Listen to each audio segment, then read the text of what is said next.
Hey guys, this is Courtney from Willow's Bloom, and I am here with a friend here. She actually lives in Denver, so I'm super excited to get to talk to her today about the Pluto in Aquarius. This is Taryn, and she's going to introduce herself and kind of what she's all about, but she's such an amazing astrologer, and I'm super excited to have you guys get her perspective on this. Awesome. Thank you, Courtney. I'm so happy to be here with you. My name is Taryn Bond, or Taryn Leigh Bond is how I go by on different platforms. I'm primarily on TikTok, but I'm also on Instagram a bit and YouTube. You can find me under the handle TarynLeighBond.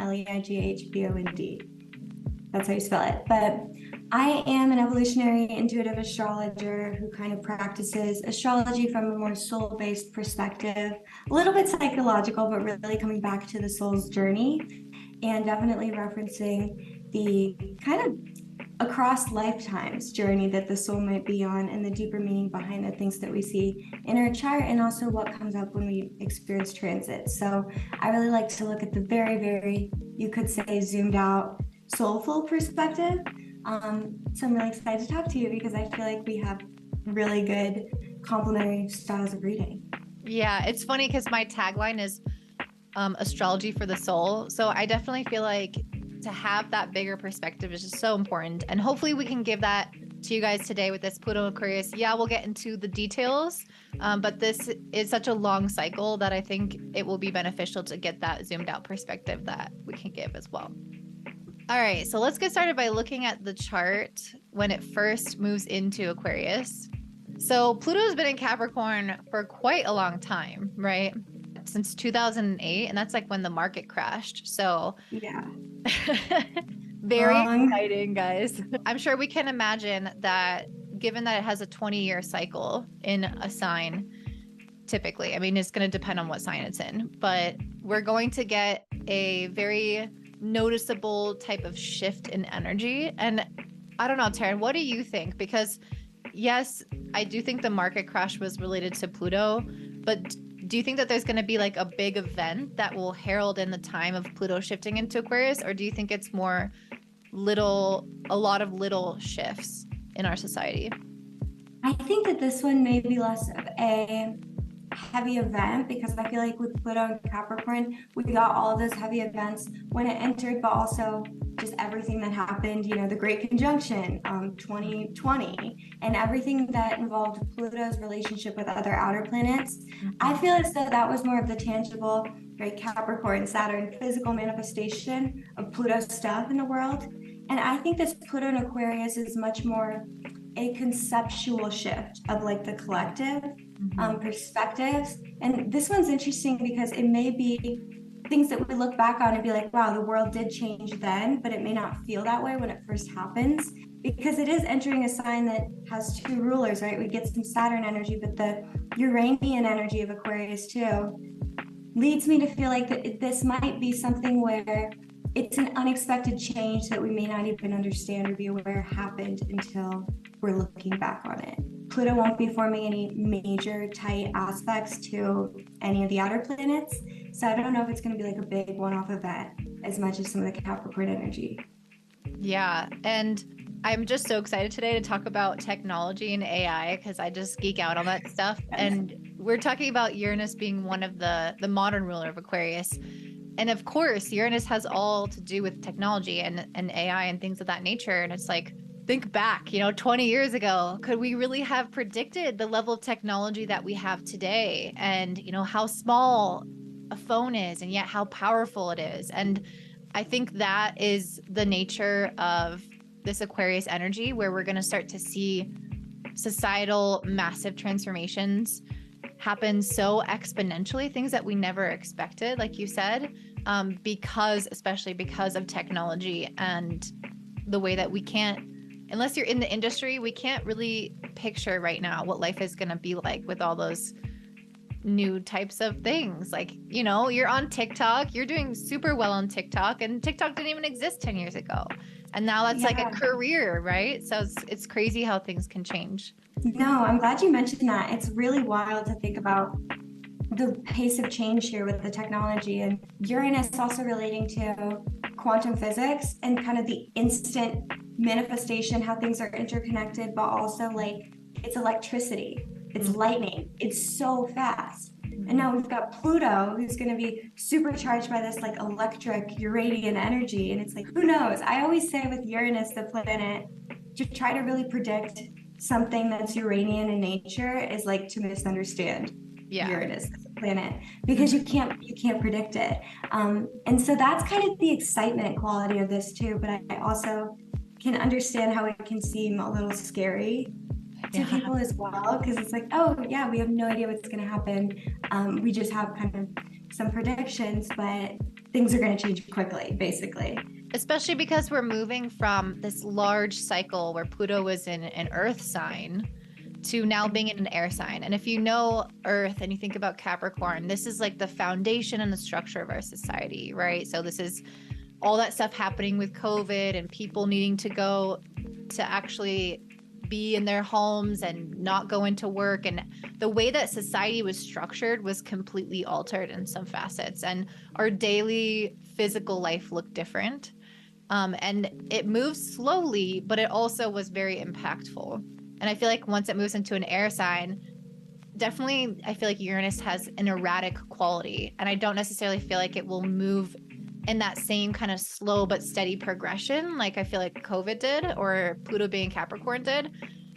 I mean, you can even see that with the housing crisis in 2008. Like you could see that building, like the bubble was going to burst type of thing. It wasn't out of nowhere, you know, it was like, okay, this is why it happened. As Pluto shifts into an air sign, like Uranus is linked with lightning. You think about lightning, it's like, it's this crazy patterns of electricity and light. And it's like, of course it's unpredictable, but also it's very erratic. It can shift from one thing to another thing. So I don't feel like we're going to have the same style of change or pace of change. And so it could feel really disorienting, especially if you have quite a bit of fixed signs in your chart. You might feel like, oh my gosh, you know, I wasn't ready for this. You know, there's no preparation, I feel like, fully for this kind of transit. Uranus is so non-linear. And Pluto really has been in the sign that has to do with working hard over time, things building, fell apart, and that was shocking. It still was something that, as you mentioned, was predictable. Whereas with Aquarius, with Uranus, by nature, it's like, no, it's lightning strikes out of the blue sometimes. And it's completely just erratic. And it's really interesting too, because Pluto as a planet, which we really look at a lot in evolutionary astrology, but Pluto in a sign isn't necessarily, I think it's easy to think of it like, okay, we're going to have a lot of Aquarian energy right now. But Pluto by design kind of goes through a sign to destroy manifestations of that sign. So it can look kind of like this is the whole picture of it, you know, there's positives that come out of it, but really Pluto's aim is to destroy anything that stands in the way of getting to where we need to go as a collective. It's really about burning off everything that's not truth, you could say, that's not in alignment with kind of the goal, the vision. And that's messy. Most of the time it's messy processes that Pluto kind of puts us through. And so with Capricorn, you know, it's like we saw structures of life kind of crumble that we thought, for example, like getting up and going to work every single day, school.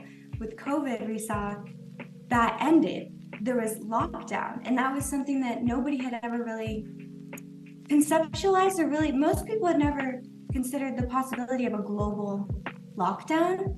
And even things like that, things that were so set in stone, Capricorn, that we thought they were immovable, they would never be changed. Pluto came in and was like, watch this, it's done. And then it never, like, yes, things have slowly, it's been a slow progression, Capricorn back, but the world does not look now like it did in 2019. And it won't again. You know, the shift, so many people now working from home who probably won't go back to the office. So many companies that are like, you know what, we're not going back to the office, stay home. And so the Capricorn structures that we thought were a foundational part of almost human existence proved themselves to be also mutable. And that's really the Pluto kind of burning everything down so the phoenix can rise energy. And transferring that into Aquarius, I think, is going to be quite fascinating because, yeah, I think a lot of technological relationships and things of that sort will be coming up with this. Yeah, and I think it's important to also recognize that Pluto, it will bring the truth, and that usually means it's going to bring up all the garbage. It's going to bring up all the dirt, the secrets, the lies, the darkness. And if you know the mythology behind Pluto, or like Hades, I believe, I don't know it super well, but I believe there was this woman named Persephone, this other goddess, who he dragged down into Hades. She was like this innocent, like young woman that he liked, and he like dragged her down into hell, and she eventually made her way back. But I think she lived like part-time in hell, part-time back in heaven. But that experience of being dragged down completely changed her as a person, as she saw all of that was hidden away from her in her more innocent version of life. And so we can really see that with Capricorn, where our institutions, our structures, powers, businesses, hierarchies, all of those things really had some darkness shown about where things were corrupted, where there was these horrible inequalities and things of that nature. And I think we'll continue to see that as Pluto moves into Aquarius, especially since Aquarius is very much a sign of the people.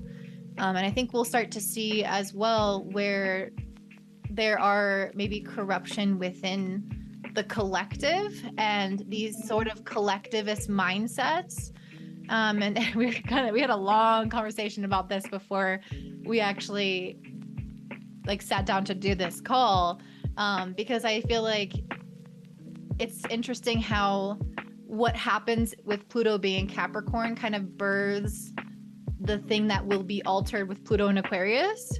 So it's like we're coming out of this intense hierarchy where men are on top, and there's like a right way to do things and a wrong way to do things, and there's tradition. And now it's like, well, you can choose your gender, you can choose your age, you can choose your name. Like there's no like what is an identity, there's no like specific, it's a pushback to the traditions and the boxes that we're all put in, right?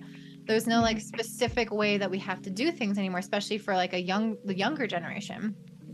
But now that Pluto's going to Aquarius, that maybe some of that may be to an extreme. Not all of it. Some of it's great, and some of it will be extreme because that's human nature.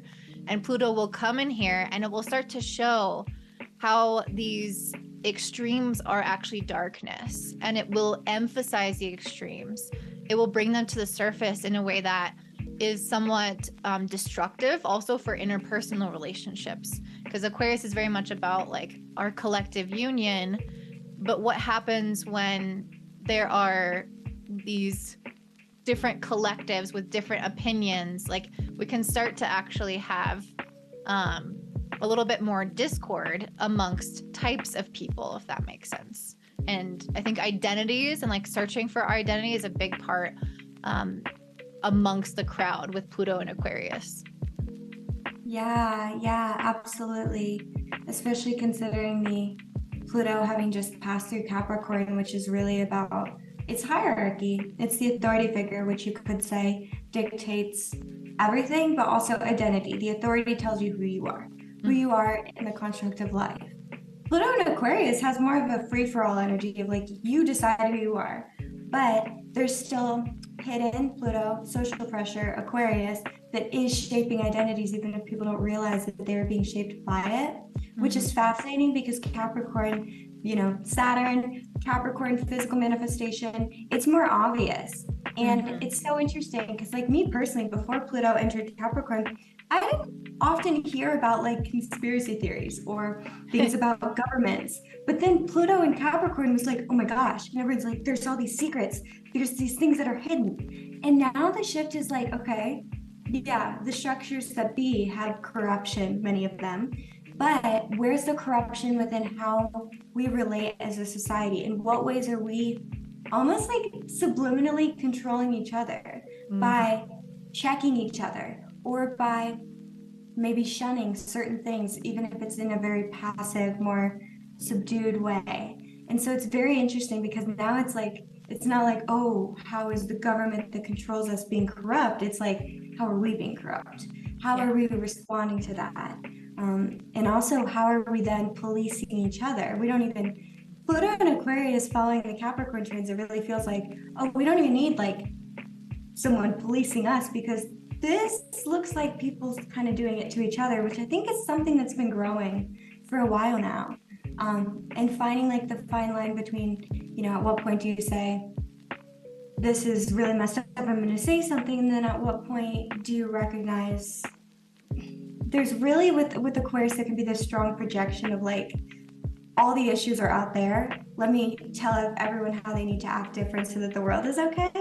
And I think that that can be a common instinct under this energy, even though really Pluto is just trying to hold the mirror up. Pluto's like, look at yourself, look at yourself. Mm-hmm. But a lot of times that experience of taking a hard look in the mirror is so uncomfortable that it's almost easier to slip into, well, let me fix the world. Let me tell everyone what they're doing wrong, because I know how the world could be better, right? That's the intellectualism of Aquarius. I know how the world could be better, so let me tell them about it, instead of, how do I actually sit and make myself better? So it's very interesting, because it really is like this, the shadows of people coming to the surface. Yeah, absolutely. And I think that's so important, the reflection piece, because whenever we look at one sign, the opposite sign will hold some piece of the medicine. So the Leo of, you know, how do I focus on what my authenticity is? How do I go within and see what I need to be working on with myself? How do I know what my purpose is? Like all those things, I think will help keep us more balanced when Pluto comes in, because Pluto will always try to show extremes, because people are so, including myself, it's like we're so just dumb sometimes. Like we need the extreme in our face, irritating emotional experience to be like, oh, maybe I should change this. You know, it's like we tolerate subpar things or push things aside for so long. And I think in many ways, Pluto coming into Aquarius, even though it's a sign that is very much about the collective and us all feeling like we belong, I think the extremes of belonging versus not belonging are going to become very obvious. And I think the policing of people is part of what creates that extreme. So I personally believe that there will be different groups that pop up with different belief systems that will, within themselves, will police each other, and then they'll kind of like be at war with other groups that think very differently. And so it's like the idea of, you know, where is my tribe? I feel that that question can become one of the biggest questions of this time. Like, where do I belong? And then in order to understand where you belong, you first have to understand like who you are. And I think sometimes with Pluto and Aquarius, we can get so wrapped up in that sense of belonging that we conform rather than actually individuate and act as individuals within a collective or within a group. And so I think, I mean, we talked about this, Taryn, during our call, you know, even just looking at how different countries function, like a more individualistic society versus a more collective society, is going to become highlighted. And then that is more on the micro level within our personal lives. Like, how do we retain both? Like, what's the balance of both? You'll see people go into extremes to fit in a certain way, and then they kind of lose that sense of identity. They don't even know who they are because they're going to be defined by certain things that make them feel better, like by having certain labels. And then other people might go to the extremes of, you know, I'm going to be individualistic just to be individualistic, and it's not authentic. So I think the question around authenticity, belonging, identity, all those things are going to become so important on the personal and larger level within countries in the world as well. Yeah, no, I completely agree with that. And I'm glad you mentioned kind of the paradox within Aquarius of it being the sign of individualism, but also the sign of groups and group mentality, and finding the place, finding the role within it. Because Pluto can really inspire anyone, you know, including myself. Pluto just inspires the desire to take things to the extreme. And because it's now entering the sign of the radical, that's what we're looking at. Yeah. Radical thinking, radical perspectives. It's, Aquarius is an extremist sign. It's fixed earth or fixed air. It's going to go and it's going to go all the way. It's the maverick. There's a fearlessness there. But there is also a coldness that, as the final air sign ruled by Saturn in particular, and then Uranus, it can logically rationalize kind of its decision making in terms of losing its identity in a group, because it's like, well, I need the group more than I need my identity. But there's also the way that the other is treated, because Aquarius is also the sign of the exile.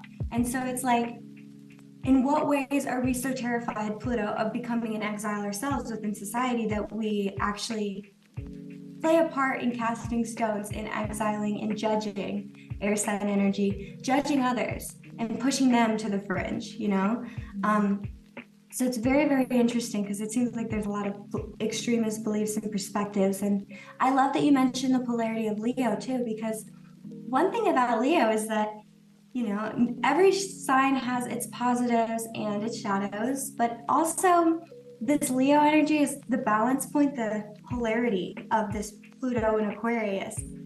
Leo here is the heart. It's compassion, it's warmth. And so when we think about Pluto being opposite Leo, it's like, okay, we're going to naturally have more of a tendency, everyone, to maybe slip into coldness and rationalizing things. But rationalizing things isn't the same as compassionately approaching people as if they're humans. It's very easy to slip into, oh, these are just numbers, or, humans are just ants on the earth. And that gets a little dark pretty quick, but that's Pluto and Aquarius, right? So Pluto's here to bring the darkness to the light. And kind of to quote like my favorite astrologer I've always looked up to, and this was a perspective about the lunar nodes actually in Pluto, or in Aquarius and Leo. But Stephen Forrest described it as like trading rightness, being right, for effectiveness, Leo, for having the warmth and compassion to actually get up and lead. In Aquarius, we're looking at no man's land. There's no leaders. This is like what do they call the part of the ocean where there's no laws? Do you know? I can't think of it off the top of my head. It's that kind of energy. It's like, how much do we want to remove Leo, the king of everything, of anything? Because at what point does it become more dangerous for people to just have all this power? And that's not just publicly, it's more so socially. And at what point I think the book, it's interesting, but the book Lord of the Flies was really coming up, because it's like, what happens when it's just up to people to determine what they do, what comes next, and how there's just that natural tendency to split into groups and to split into, at some point, their sides.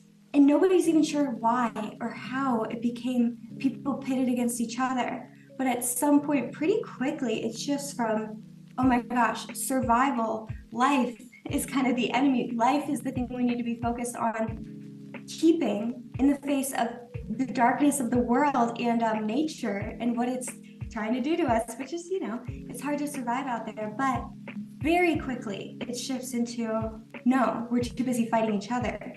We're not preserving life anymore. We're actually killing each other. And it's the complete opposite. And it's kind of that switch. And so Pluto does have an inherent level of control. There's a desire for control, social control, Pluto and Aquarius. Very interesting. And that brings up kind of a whole other point of like shifting from, I perceive it as shifting from these massive celebrity icons into influencers and people on the internet who now have social control, and what that means and what that will look like, and how, technically, not even technically, that's a lot less regulated if you think about the fact that anyone who's like on TV has a whole team that they have to run things by, and they have someone there who's helping them prepare for interviews. But when we're talking about just people from their homes who have platforms, what they say and do have impact, but it's not being checked, which is beautiful in many ways. There's a lot more Aquarius freedom there, but naturally there's shadows there too when anything increases, when anything is liberated that much. in terms of literally who has the social influence, which I think is coming up. So yeah, I think the power of each individual voice as well as collective group voices become enhanced, and then also power struggles, which Pluto also represents within that, is going to become really obvious. And we talked about this even before we hopped on the call, which is, you know, how much censorship we see. And, you know, Aquarius is, its modern ruler is Uranus, which is the planet of astrology. So I'd be very curious to see if astrology is affected by this in some capacity, either positively or negatively. But I definitely think with Pluto moving into Aquarius, the topic of censorship and what is and isn't allowed to be said, specifically within like society, and online. So basically, like, if you say the wrong thing in a friend group and that doesn't vibe with the morals of that friend group, like you getting canceled, or if you you know, say the wrong thing online, your platform you get deplatformed. And there are these kind of extreme consequences or stories surrounding what is and isn't okay. And that, again, that policing of one another, which can become really obvious. And I think that very much links to what you're saying around Aquarius being a little bit more cold and detached, because for such a people-oriented sign, the Aquarians are the most common that I hear say, I love people, but I hate people. Like, I don't want anything to do with them. And I hear that all the time. It's like they care so much and they do so much for people, but yet they also feel extremely drained by them, and they can't fully empathize. And not that they can't empathize, but it's almost like they do better when they detach and they're going off into their world, because they just get drained by the way people are. And I also feel like that's going to come up, that kind of cold, detached, logical side. Yes, it's going to come up in all of us, but it's also going to come up in the fact that I do think AI is going to be a really predominant part of our culture moving forward, technology.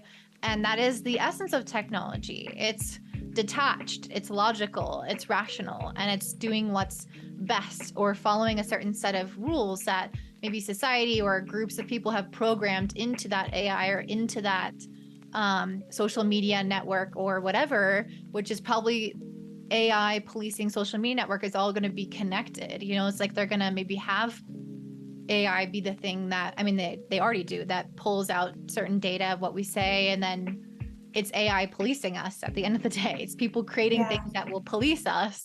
And this is just going to kind of continue on and on and on and grow exponentially.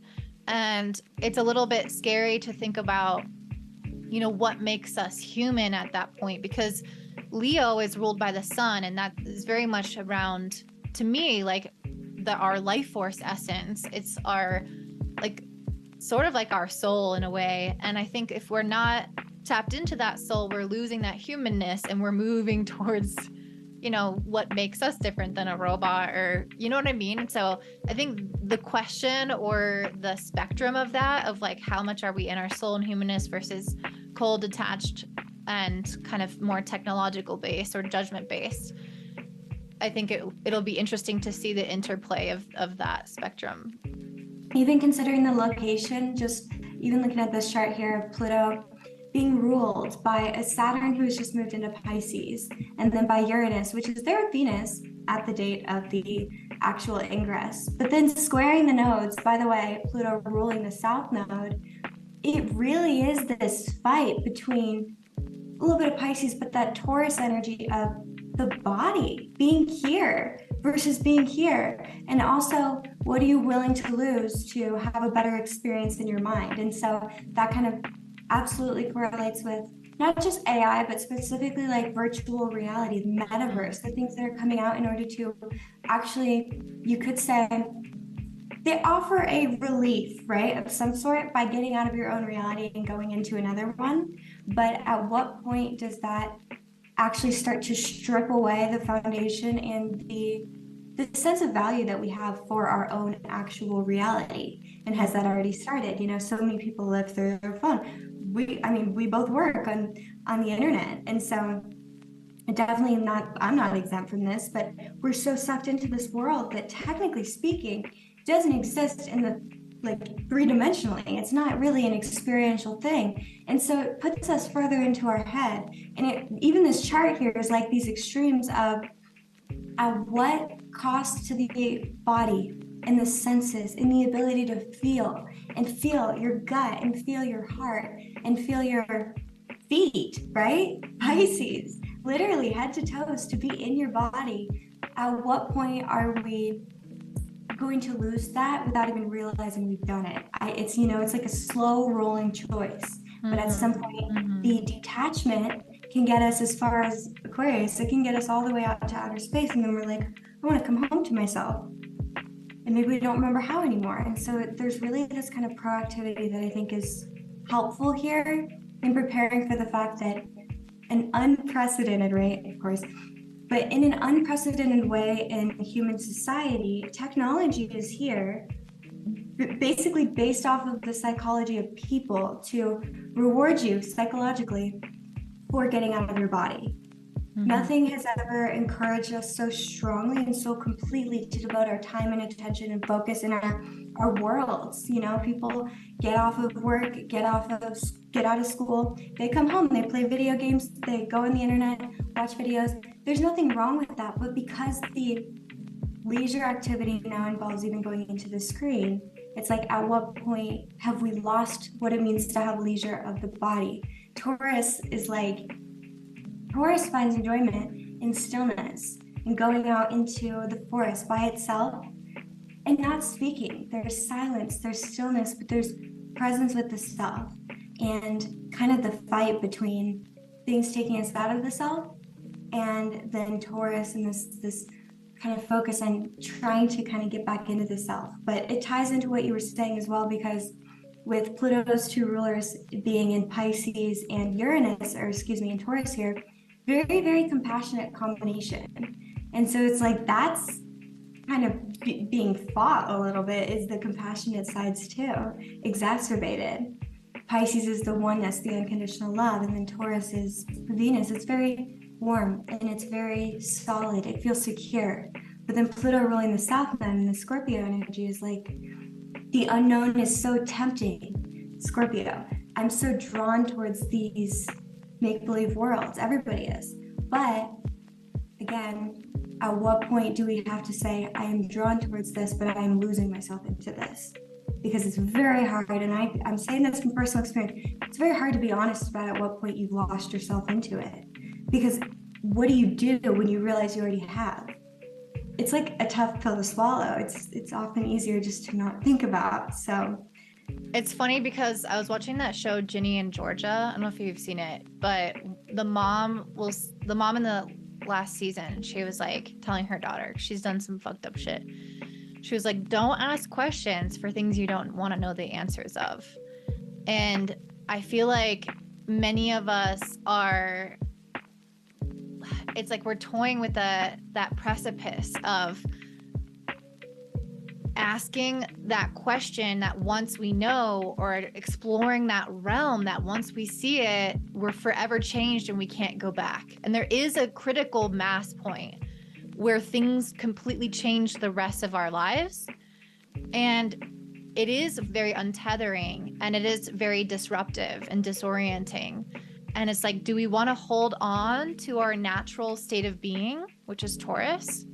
Or are we going to, in the name of progress, you know, move to Mars or create AI, which then, I do want to bring this up, AI once created because of its, you know, infinite intelligence, because it can pretty much learn and teach itself, then AI can create things. So like the point here is that like once we create a certain amount of AI or certain level of intelligence with AI, they have the possibility in an instant to create almost any of the technologies that we're looking for. So it's like we're creating the thing that's going to create everything. So it's reaching this critical mass point where everything completely changes in a lot like vaster scale and a lot faster in general.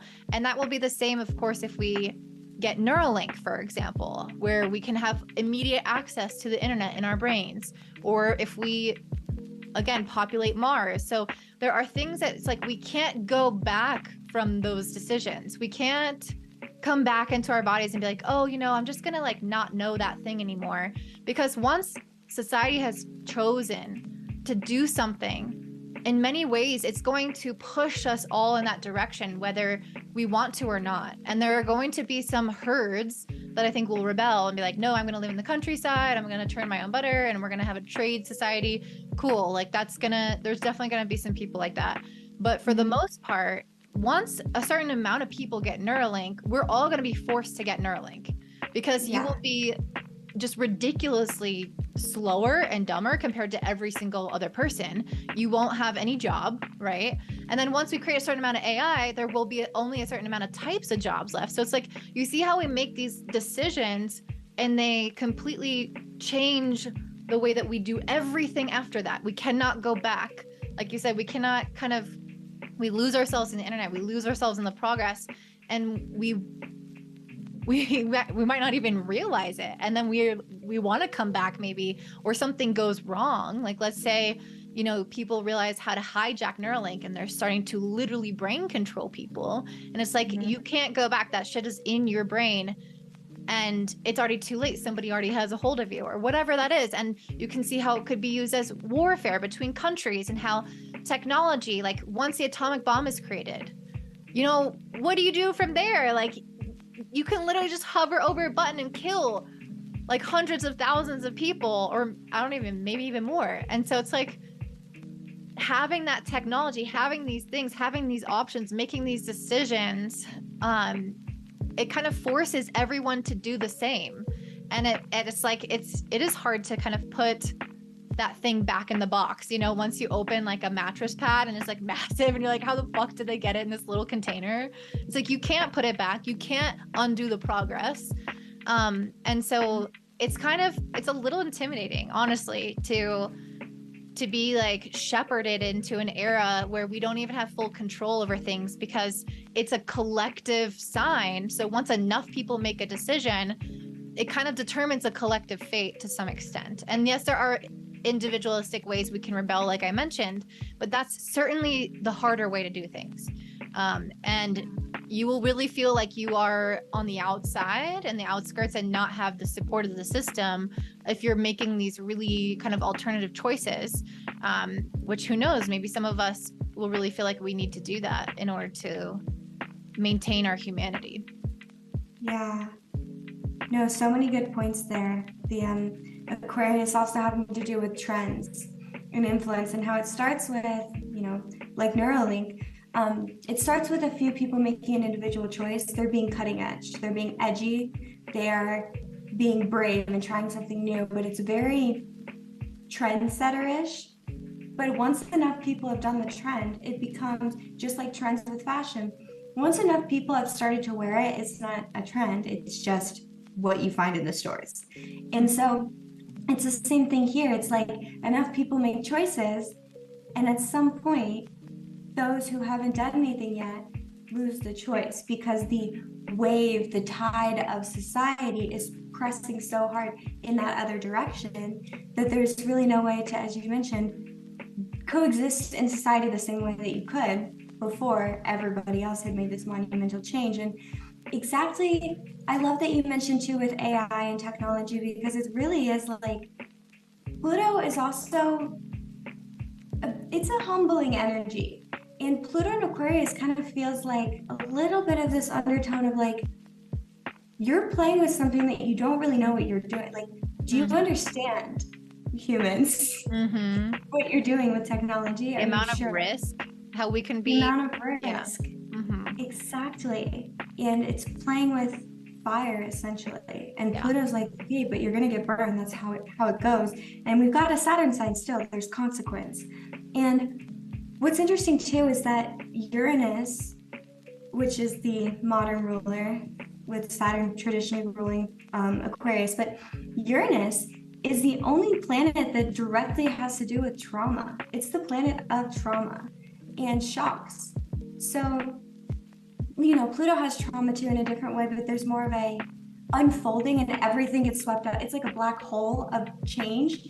Uranus is just like, boom, this happened. It's like instant things where there's a before and an after. The kind of events you experience in life where you will never be the same from one day to the next. Something happens and you know that never again will you be the same person. That's Uranus energy. And it can happen so quick, but it's also, it's not protected the way that this Capricorn energy was, of just Saturn. We've got structures here that keep people safe, right? Okay. You can kind of look into that safe word and ask, what do you really mean by that? And there's plenty to do there. But Uranus being introduced now is like, you play with fire, in a split second, you're burning the entire forest out before you realize what has happened. And it's much more, it's a different kind of danger, but it's definitely the kind that comes out of left field, which we are building towards, right? With doing these things with technology. With the Saturn side of Aquarius, we're progressing, working hard to progress into technology. But at what point does Aquarius come and say, or Uranus come and say, here's what happens, here's some consequence, and you know, what could occur? It's not fun to really think about worst case scenario, but it should be considered because a healthy dose of caution is going to help Pluto and Aquarius energy a lot. The problem though, and this is something that I think about all the time because I think that people don't think enough about how like technology is, especially AI, but technology in general is our greatest threat as a humanity, and in the direction that we're going in, it poses the greatest upcoming threat. And the problem is that we don't know what we don't know. We cannot predict and put cautions and code and things to stop certain things from happening because we have no idea how something will evolve. And it could even somehow evolve its own consciousness. And like, what is consciousness? All these things are going to be really big questions. And it's like, are AI, are they going to have rights? Are they going to dominate us? And how do we prevent those things? We can't prevent those things because we cannot possibly predict everything in the future. And so I feel like Pluto in Aquarius is a lot of like the threat of the unknown and how we are kind of, at least in some ways, leading to our own demise if we are not aware of our own sense of power in what we create. And this actually goes back to Leo opposing energy. Leo is like, what do we create as an individual? And then also, how does that impact the society as a collective, which is Aquarius? And what damage can that do? So that person that invented, you know, the science behind the atomic bomb, like they maybe as an individual, that's not that big of a deal, but that its impact on the collective, it's a big fucking deal. And you can't, again, necessarily predict how everything's going to impact everyone. But it's so important to, at the very least, what we do have control over of ourselves is try to understand our personal power and our personal impact and the things how we do, the things that we do, that we say, the way that we show up online, how those things have this really big ripple effect into society now that Pluto is in Aquarius. And at the very least, we can control our own decisions, the own things that we make, and yeah, and see how that can have these long-term consequences that we don't even understand now. Yeah, no, absolutely. And I think it's interesting. You mentioned earlier too, just about Mars and how, you know, Aquarius is all about thinking bigger, progress. Where does humanity go from here?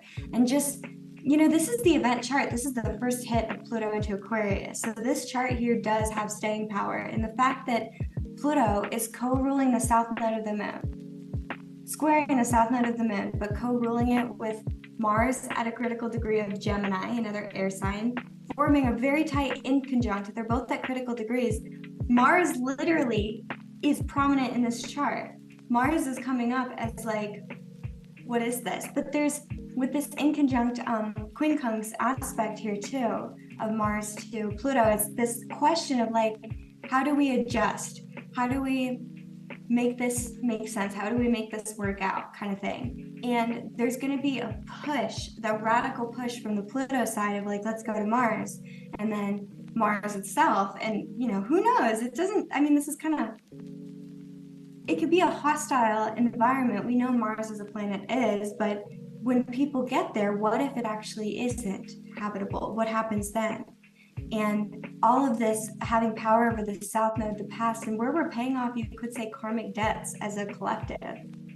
All at the expense of up here, the North Node in Taurus is like trying to bring us back to the earth, literally, that Taurus is the earth. And this is the energy that's like kind of under fire, but this is also the medicine, right? North lunar node up here in Taurus, Uranus and Taurus with Venus. This is the medicine. This is what's going to help us, but it's about coming back to the earth. It's about being comfortable with less instead of living in a place of always needing more, which Pluto and Aquarius is going to be. I need more technology. I need more entertainment. I need more cutting edge stuff that I can try first. I need to go off into this direction. I need to whatever. Taurus is like, can you be okay with just sitting still? Can you be okay with just having shelter, food, and being able to go outside and touch the earth? With having close connections, like, can you be okay with just having what you actually need to survive as a person? But even the question of what are necessities, I'm sure there's plenty of people today who would argue that technology is a necessity, even though never before in human history has that been the case. People have survived for thousands and thousands and thousands of years without technology, but now, because of the alterations, Pluto in Aquarius, the alterations of society, technology has become a necessity in order to be able to coexist. And I just think the fact that Mars is even kind of aspecting this is like, literally this energy is like leaving the earth. Bye, we're gonna go somewhere else. Oh, this didn't work out, we'll go try Mars. That's not the medicine of this chart, right? We have Jupiter that's going to be entering later this year in the summer into Taurus as well. The medicine, the healing, the opportunity comes from loving the earth the way that the earth has, you could say, loved us all along. So that dichotomy is interesting to me as well. Yeah, definitely. And Taurus is all about, of course, like you said, being present. And then Aquarius is all about what's in the future. And it's very useful to think about the future, but when we get so detached from the present moment that we are living in the future, or that we are reliant on technology, which we absolutely are, we will start to find, with Pluto moving in that sign, the weaknesses of ourselves when we are kind of reliant on something. And we saw that with Pluto and Capricorn, where we were reliant on the system and then the system broke. And now being in Aquarius, anything that this has to do with could potentially break or could harm us, or there could be something that it's our reliance on it is basically called into question. There's some kind of break in that chain. And so Aquarius has a lot to do with, yes, like collectivism and communities, internet, but it also has to do with things like stratified, basically like non-hierarchical systems. So I think there's an S word for it, but so let's say, for example, there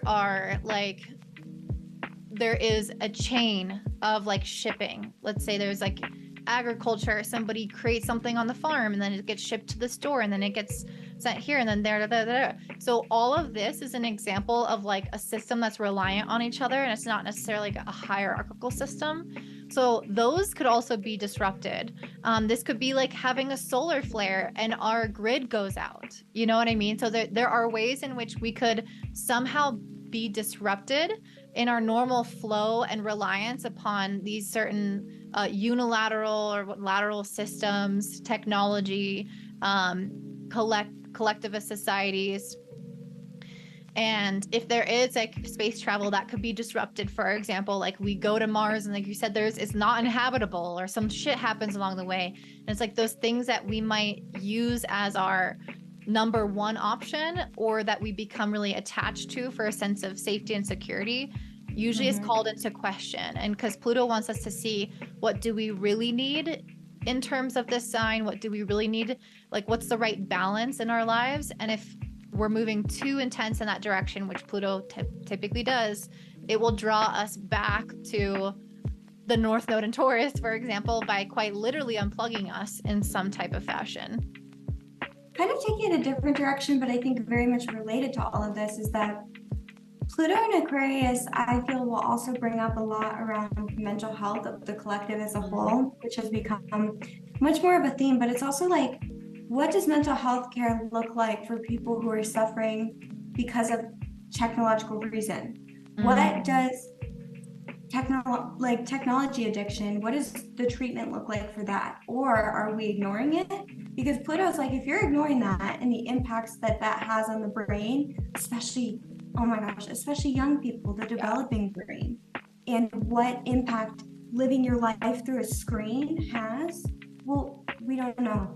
People want to, we all, the human instinct is to want to say that we know, especially with this Aquarius energy, but we don't. We've never seen it before. We don't know the outcome of a human life from someone who was raised on the internet. It hasn't ever happened before. This is all so new. It's so, with this Aquarian energy, it's so exciting and novel, but it's so, we don't know where it's going to go. We don't know the impacts of it. And I think that kind of the mental health side will come up because, you said living in the future. They say living in the future all the time, that's anxiety. Living in the past would be depression. And with this Saturn entering Pisces for the long haul, we've got years of this ahead of us. But with this Saturn and Pisces energy, that's depression, that's reflection on the past, but there's a sense of loss, right? There's grieving happening here while Pluto starts its journey through Aquarius. What have we lost?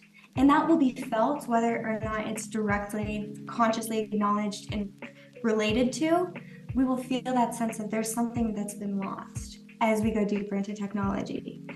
But there's also that really anxious kind of energy of being super wound up and hyper stimulated, right? We all know it's not good for the brain, and how much sleep we need when we're on screens right before we go to bed and then turn the screen off and try to go to bed.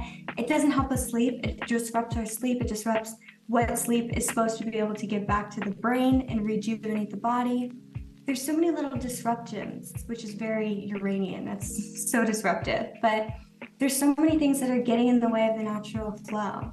And the mental health consequences for everybody is something that, quite frankly, we might not have therapists who, A, know what to do with it, because how could anyone? And B, how can we have enough? This is affecting everybody.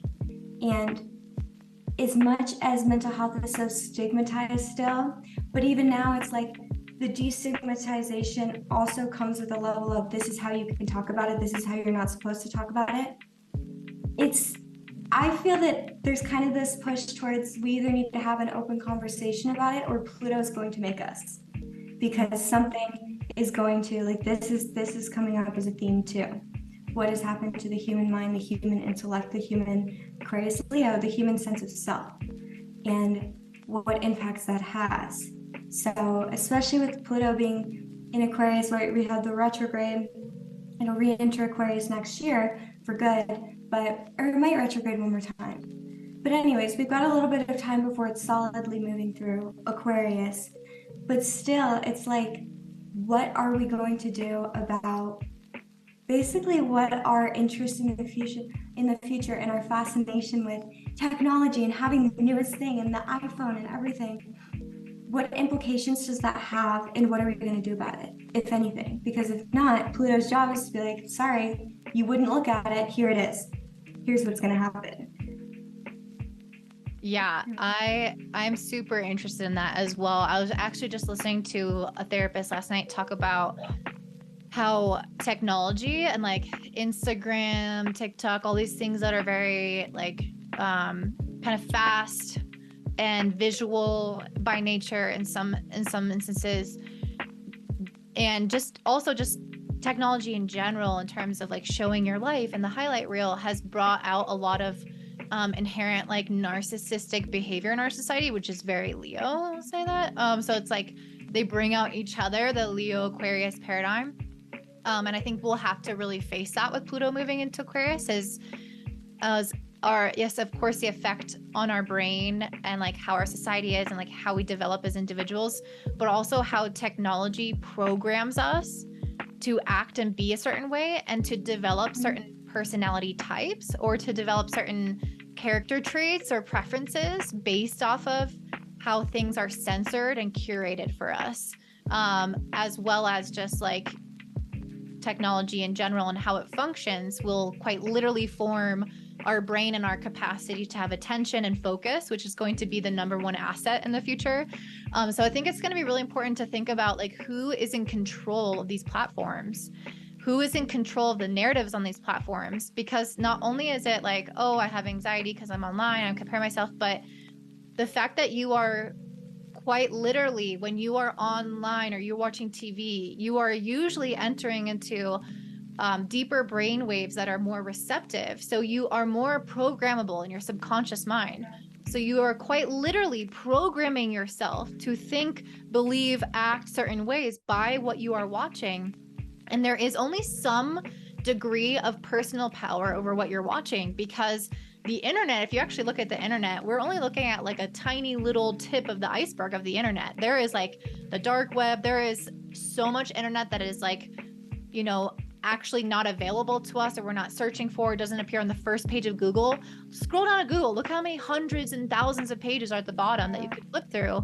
We are seeing a small tip of the iceberg curated aspect, and that is defining who you are as a person. And you think that you're controlling it, you think that you're searching it, you think that you're following this person, but were they suggested to you? Were they the thing popping up in your feed?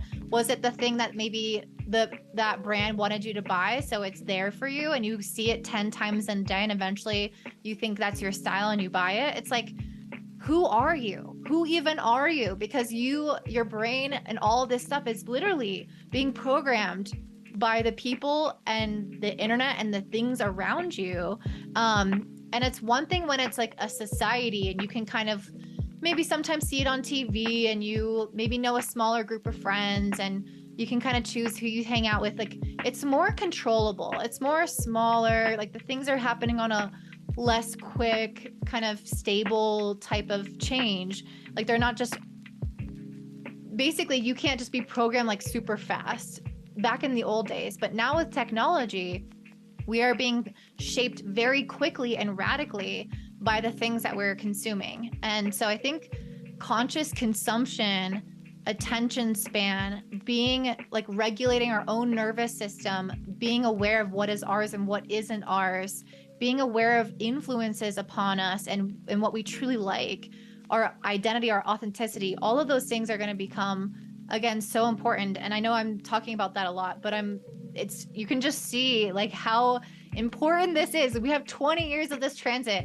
And if people are not aware of this, if they are not trying to if they're not at least realizing that they don't have full control over the internet and that is affecting them on a really deep level, then they might spend too much time on it or not have other outside influences that can help balance them out.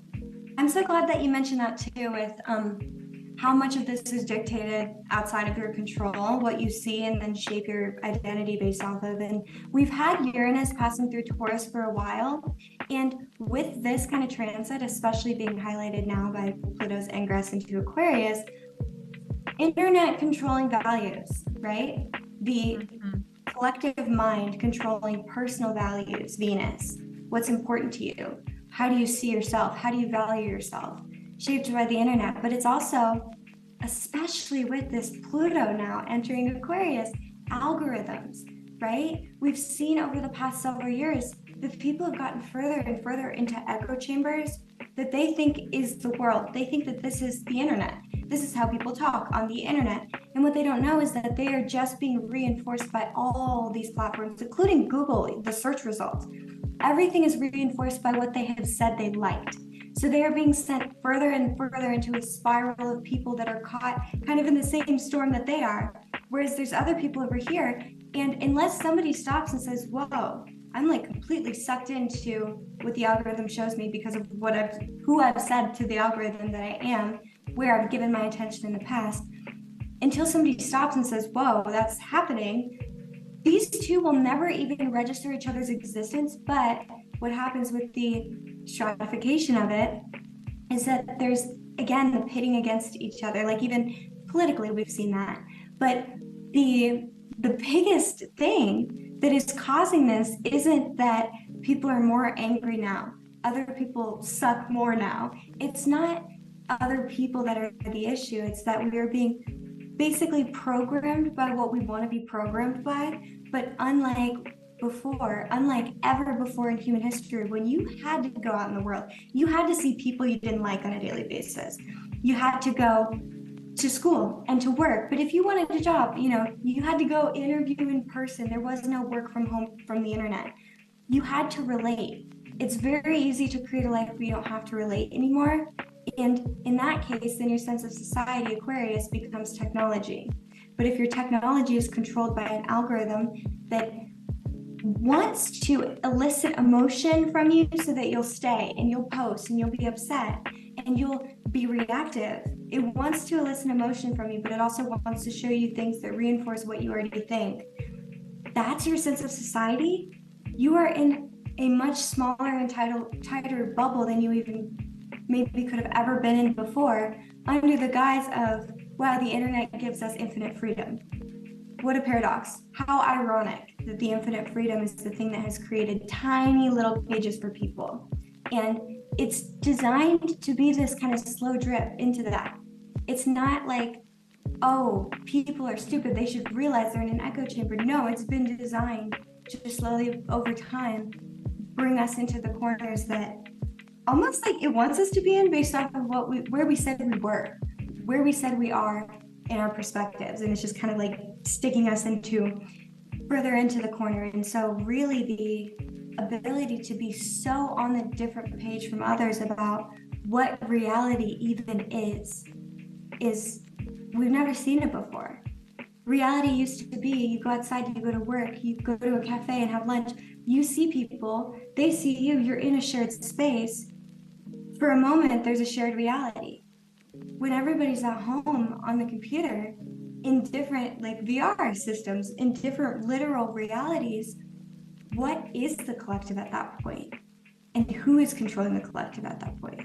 That brings us right back to the control of AI, the control of also the people who have the companies. But what are they trying to do? The people who are controlling social media aren't evil. They're not trying to hurt people. It's just a fascination as well as a capitalistic, right? We got some, Saturn is a part of Aquarius too. We've got capitalism involved in the internet as well.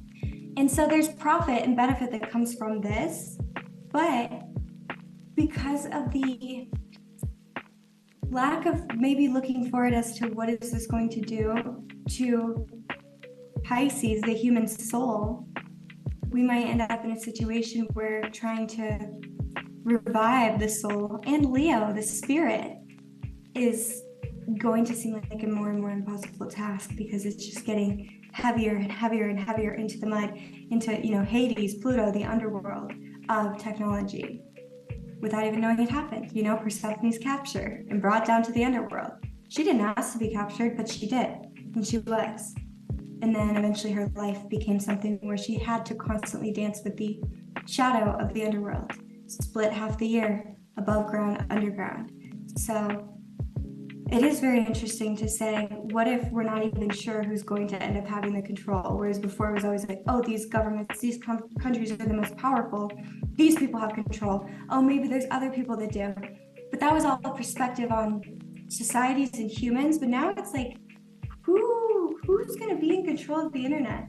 Who's in control of tech? We can speculate, but we're not really sure, especially as artificial intelligence becomes self-aware. That's like the big thing. It's like when it's self-aware, we have lost control. We can't control it anymore, in theory, because it's self-aware. It can do what it wants, and it can do a lot of things that we can't. And so really it's like who's going to become the power and the dictator of other people's entire realities? Is it technology itself? Is it like we've created an entirely new entity? We didn't even need aliens, which also aliens is very Aquarian. I think that's a theme too, but it's kind of like we're creating an alien right here on Earth with technology. But definitely the aliens aspect is something we could see more of, like spotting aliens, that becoming more mainstream, people believing more, maybe even contact if we get further down, like, Pluto at 20 degrees of Aquarius or something. I could see that maybe being a potential. But just to kind of wrap up, I wanted to give you guys some things to take away So let's not just like doom and gloom, but you know, what can we do in these instances to feel like we have some sort of balance in our lives? And I think one of the most important things is realizing your own power over your life. And there will be some instances in which you get dragged along to things in which you feel like you are disempowered or not having control over things. But ultimately, we always have a decision. We always have a decision, even if that sometimes means excommunicating ourselves and being under supported or removing support that we were traditionally getting from a group of friends, from a society, from a business, from a collective of some nature, because you don't align with the way that things are going, because you can kind of see how you're being influenced. The other is having control over, or realizing your power, I should say, of impact. This could be within your friend group. This could be online. Realizing that your decisions every day, even what you consume, really shapes you as a person. And all these little decisions with the North Node and Taurus, it's like, what are my every little moves? That is what comprises your life. And having more present awareness in those decisions, consciousness in those decisions, is going to be, I feel like, a super, super important thing to have, because Pluto will sweep us all with a tide. It's like this massive, I'm gonna say avalanche. Yeah, tsunami or tidal wave, exactly. So it's like we're all gonna get swept up in this tsunami unless we bring some conscious awareness to our own personal power, our own personal self-control, our sphere of influence. Also desiring to have more of that Gemini energy, which is very open to other people's ideas and wanting to step out of the echo chamber that we will naturally create for ourselves. And that means that we have to purposely search for things that maybe go against what we think or make us uncomfortable, and step outside of our Aquarius little collective group and step into another one and take a look around with some hopefully non-judgmental eyes to be able to maybe pick up on things that you didn't see before. I think those are going to be really important. Did you want to add? I'm sure there's so many. It's the little things, the little habits, but also the way that you can rebel, Aquarius, and find yourself in the midst of the chaos is to go back to Leo, Taurus. It's the little things, but it's also the old things. A huge one for me is taking a walk outside. That's like kind of radical these days, especially if you leave your phone at home and don't listen to anything. Find silence, be with the earth, but also a huge one, talk about intellectual freedom from intellectual control. Read a book, but read books and choose books based off of what books you know you like. Because books there aren't being pushed upon you. Yeah, of course, we'll see advertisements and stuff. But as you start reading, you're not only training the mind to be able to basically create its own imagery, which is so powerful and really, really helpful with the next 20-year transit. But you're also choosing what you devote your attention to. Your attention is your currency, and it's valuable currency. Whether or not you feel like others value your attention and your focus, it's exactly what everybody's after, is attention. And if you can kind of choose what you do with your own by maybe having like specific and other kind of advice, literally a cookie jar or a lockbox, something with a code where you can't access your phone after a certain time, because you tell yourself, I need 2 hours of absolutely no technology every day to find myself, Taurus, to ground into myself and remember who I am. And you lock your phone away. You know, you can control yourself. And in fact, in some ways, putting those little controls over your habits that have been formed through just repetition in order to then give yourself your own energy back. Beautiful, because if you're doing it, in theory, Pluto doesn't need to hit as hard if you're having some sense of control over your subconscious tendencies and habits. And so the little things like when you unplug, where you go, do you read books, do you write, do you hold paper books, paper journals in your hands, and just connecting with the simple things in that way. But also the opposition of Leo, joy, what makes you happy? Not just like what satisfies you, what satiates your mind, but really what brings you joy is another really, really powerful kind of focus here. And so it really is about kind of coming back to the simple things, but you do have so much power, right? Power is with the people. That's Pluto and Aquarius. And so I know things sound kind of bleak, but the great news is that Pluto's here, so we can turn this over. We can completely burn down and rebuild this if we'd like. And that's completely up to us. So there's a lot more freedom here than there may seem. Amazing. Thank you so much. You guys can find me at willowsbloom.com or YouTube Willows Bloom. And Taryn, again, where can people find you if they want to meet up with you? You can go to my website, tarynleibond.com, and you can find my TikTok link, my Instagram, and my YouTube there. Most of my handles are Taryn Leibond, so that's TarynLeighbond. But I would just go to my website, find my social platforms there. I'm on YouTube, TikTok, and Instagram primarily. Awesome. Thank you guys so much for staying tuned. I hope you enjoyed this. If you want a part 2, let us know in the comments down below, and we'll catch you later. Bye.